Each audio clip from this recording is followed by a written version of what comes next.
కేశినేని నానికి సంబంధించిన breaking news. వైసీపీలోకి ఎంపీ కేశినేని నాని వెళ్ళబోతున్నట్టుగా తెలుస్తోంది. టీడీపీకి రాజీనామా చేస్తున్నాను, ఎంపీ పదవికి రాజీనామా చేస్తున్నాను అంటూ టీడీపీకి దూరమైన కేశినేని నాని రాజకీయ పయనం ఎటు అనే చర్చ ఇప్పటి వరకు నడిచింది. ఆయన వైసీపీలోకి వెళ్తారా, ఇండిపెండెంట్గా పోటీ చేస్తారా, మరేదైనా పార్టీలోకి వెళ్తారా అనే చర్చ ఇప్పటి వరకు నడిచింది.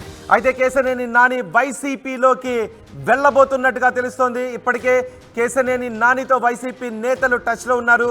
ఆయన టీడీపీ నుంచి బయటకు వస్తున్నారు అని ప్రకటించిన తర్వాత వైసీపీ నేతలు చాలామంది రియాక్ట్ అయ్యారు, రెస్పాండ్ అయ్యారు. కేశినేని నాని మా పార్టీలోకి వస్తే ఆహ్వానిస్తాం, కేశినేని నాని లాంటి వాళ్ళు మా పార్టీకి అవసరం ఉంటుంది, చాలా మంచి వ్యక్తి అంటూ పొగడ్తల వర్షాన్ని కురిపించడం మొదలుపెట్టారు. సో కేశినేని నానితో వైసీపీ నేతలు టచ్లో ఉన్నారు.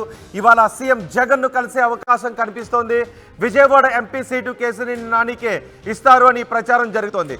విజయవాడ ఎంపీ స్థానాన్ని కేశినేని నాని బ్రదర్ చిన్నికి ఇవ్వడానికి టీడీపీ ఇప్పటికే ప్రకటన చేసింది, చిన్నికి ఇవ్వబోతోంది. ఈ నేపథ్యంలో కేశినేని నానిని వైసీపీ నుంచి విజయవాడ ఎంపీగా బరిలోకి దించాలి అని వైసీపీ భావిస్తున్నట్టుగా తెలుస్తోంది.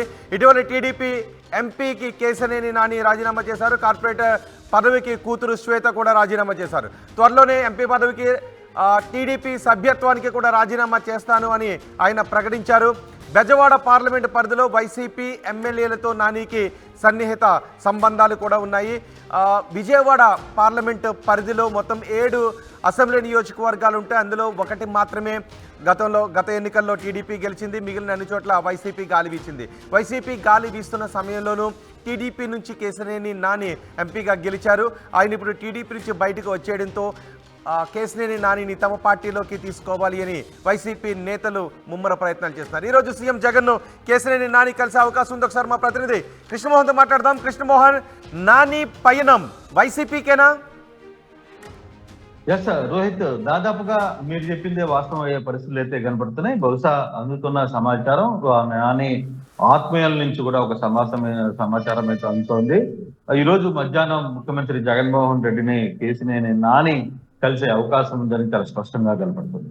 అంటే దీనికి సంబంధించి వైసీపీలో ఒక కీలక నేతగా మైలవరం ఎమ్మెల్యేగా ఉన్న వ్యక్తి పూర్తిగా కూడా కేశినేని నానితో టచ్ లోకి వెళ్ళారు. ఆయనే ఈ వ్యవహారాన్ని మొత్తం కూడా కృష్ణప్రసాద్ ఈ వ్యవహారాన్ని మొత్తం కూడా దగ్గరుండి చూసుకుంటున్నారని ఒక చర్చ అయితే జరుగుతోంది. ఈ వ్యవహారం మీద వసతితో మాట్లాడినప్పుడు కూడా అవుననే మేమైతే మాట్లాడుతున్నామనే పరిస్థితి అయితే చెప్పారు. అయితే బహుశా ఈ రోజు మధ్యాహ్నానికి ముఖ్యమంత్రి సమయం ఇస్తున్నట్టుగా సమాచారం ఉంది. కేశినేని నాని జగన్ ని కలుస్తారని ఒక ప్రచారం అయితే జరుగుతోంది. తన అంటే ఆత్మీయుల దగ్గర నుంచి కూడా ఆ సమాచారం అయితే అందుతోంది. అయితే నిన్న వరకు చూసుకుంటే కేశినేని నాని పూర్తిగా కూడా తెలుగుదేశం పార్టీకి రాజీనామా చేశారు. అక్కడ ఉన్న నిన్న మనం చూసాం ఫ్లెక్సీలన్నీ కూడా తీసేశారు. తన కూతురు 11వ డివిజన్ కార్పొరేటర్ గా ఉన్న శ్వేతను కూడా రాజీనామా చేయించారు. తను కూడా రాజీనామా చేసి ఈసారి ఎమ్మెల్యే టికెట్ కూడా ఆశిస్తున్నట్టుగా సమాచారం అయితే ఉంది. కేశినేని నానికి విజయవాడ ఎంపీతో పాటు కూతురుకు శ్వేతకు కూడా విజయవాడ 3 స్థానాల్లో సీటు కేటాయించే పరిస్థితి ఉంటుందని ఒక చర్చ అయితే జరుగుతుంది. చూడాలి అది ఎంతవరకు వర్కౌట్ అవుతుంది అనేది చూడాలి. కానీ అంటే ఇప్పటికి కేశినేని నాని వైసీపీలో చేరడం మాత్రం నిజంగానే ఒక బలమైన వ్యక్తిగా, అంటే పార్టీకి పెద్ద స్ట్రెంత్ చేరే పరిస్థితి చాలా స్పష్టంగా కనబడుతుంది. ఇప్పటికే వైసీపీ నేతలు నాని వస్తాననుకుంటే మేము స్వాగతిస్తామని చెప్తున్న పరిస్థితులు కూడా మనం చూసాం. అంటే నాని మొదటి నుంచి కూడా 2 సార్లు విజయవాడలో గెలిచినప్పటికీ ముక్కుసూటిగా ఉండే వ్యక్తి, చాలా స్ట్రైట్ ఫార్వర్డ్ గా ఉంటారు, కార్యకర్తలకి అందుబాటులో ఉంటారు. తాను అనుకున్న పనిని స్పష్టంగా చేయడంలో కావచ్చు, తాను అనుకున్న వ్యవహారాన్ని మొహమాటం లేకుండా మాట్లాడే వ్యక్తి, ఏదైనా స్ట్రైట్ ఫార్వర్డ్ గానే మాట్లాడతారు. అతను మంచి నాయకుడిగా పేరున్న వ్యక్తి. సో ఇప్పటికీ విజయవాడలో అంటే 2019 ఎన్నికల్లో కూడా మనం చూసాం, దాదాపుగా 23 ఎంపీలు వైసీపీ గెలిస్తే ఒక విజయవాడ, గుంటూరు మాత్రమే టీడీపీ గెలిచిన దాంట్లో అతను రెండోసారి టీడీపీ నుంచి కూడా గెలుపొందిన వ్యక్తి కేశినేని నాని టాటా ఆర్గనైజేషన్ నుంచి కూడా ఒక మంచి సంబంధం ఏర్పడుతుంది. టాటా ఫౌండేషన్ నుంచి వచ్చిన నిధులతో కూడా చాలా ప్రాంతాల్లో డెవలప్మెంట్ ఏరియాస్ అన్ని కూడా చేసిన పరిస్థితి అయితే ఉంది.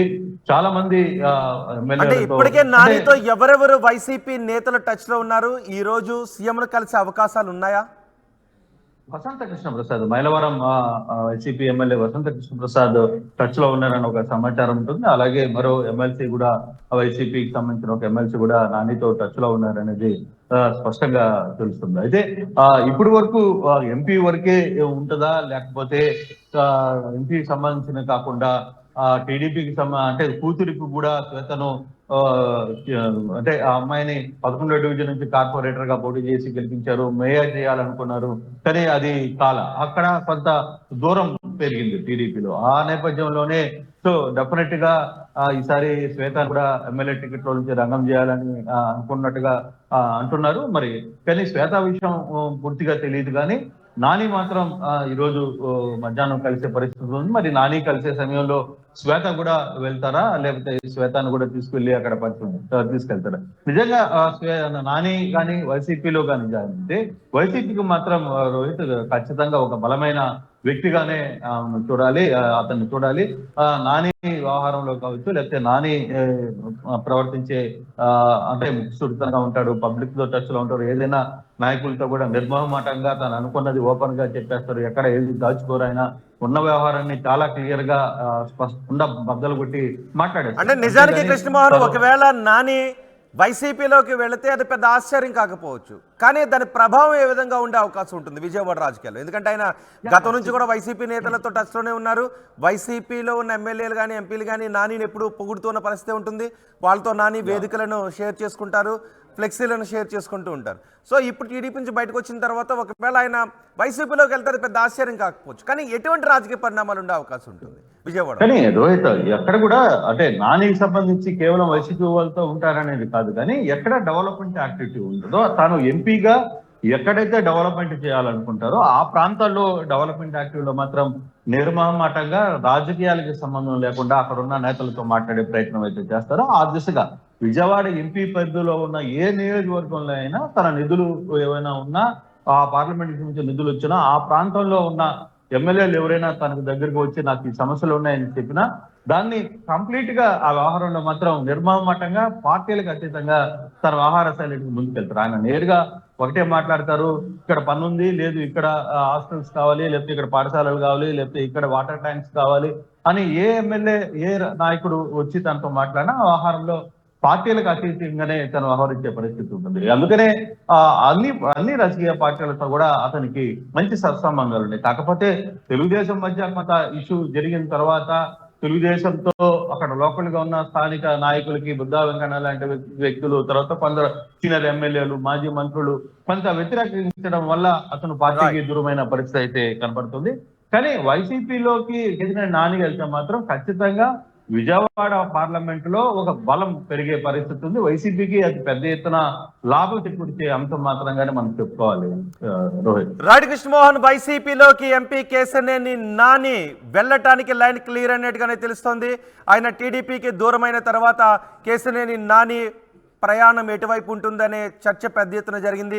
ఆయన ఇండిపెండెంట్గా పోటీ చేస్తారా లేదంటే వైసీపీలోకి వెళ్తారా అని, ఎక్కువగా ఇండిపెండెంట్గా పోటీ చేసే అవకాశాలు ఉన్నాయనే చర్చ జరిగింది. ఈ నేపథ్యంలోనే వైసీపీ నుంచి విజయవాడ ఎంపీగా వల్లభనేని వంశీని బరిలోకి దించాలా, ఇలాంటి చర్చ అంతా జరిగింది. కానీ ఇప్పుడు వైసీపీ నుంచి కేశినేని నాని లోక్సభ స్థానానికి, విజయవాడ లోక్సభ స్థానానికి పోటీ చేసే అవకాశం కనిపిస్తోంది. ఆయన ఈరోజు మధ్యాహ్నం 3 గంటలకు ముఖ్యమంత్రి జగన్ను కలవబోతున్నాడు కేశినేని నాని. కలిసిన తర్వాత పార్టీలో చేరికకు సంబంధించి ఒక ప్రకటన వచ్చే అవకాశం ఉంది. విజయవాడ లోక్సభ స్థానం నుంచి ఈసారి కేశినేని నాని వైసీపీ నుంచి పోటీ చేయబోతున్నారు అని తెలుస్తోంది. ఇది ఖచ్చితంగా విజయవాడ రాజకీయాల్లో కీలక పరిణామమే. అంటే